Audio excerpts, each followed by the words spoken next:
MLC అభ్యర్థిగా Konidela Nagababu MLA కోటాలో ఖరారు చేసిన పవన్.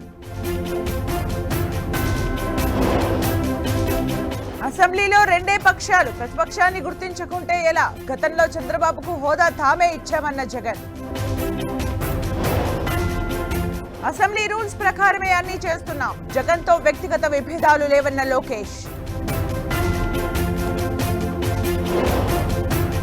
సీఎం రేవంత్ తో మీనాక్షి నటరాజన్, మహేష్ గౌడ్ భేటీ. ఎమ్మెల్యే కోట ఎమ్మెల్సీ అభ్యర్థుల ఎంపికపై చర్చ. ఉత్కంఠగా Karimnagar graduate MLC counting. Elimination ద్వారా 29 మంది తొలగింపు. డీలిమిటేషన్ కు వ్యతిరేకంగా తమిళనాడులో ఆల్ పార్టీ మీట్. రాష్ట్ర ప్రయోజనాల కోసం గళం విప్పాలన్న సీఎం స్టాలిన్. పార్లమెంటులో దక్షిణాది ప్రాతినిధ్యం తగ్గించే కుట్ర, ఎట్టి పరిస్థితుల్లో ఒప్పుకోబోమన్న టీవీకే అధినేత విజయ్.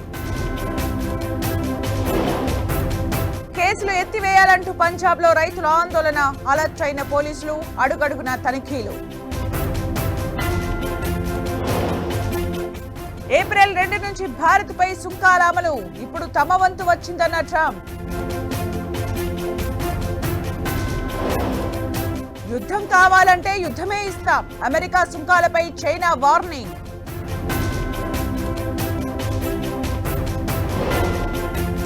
వరుసగా రెండో రోజు పెరిగిన బంగారం ధరలు, 88,000కు చేరువలో 10 గ్రాముల గోల్డ్ రేట్. వన్డేలకు Australia captain Steve Smith goodbye. Champions ట్రోఫీలో ఓటమి తర్వాత నిర్ణయం.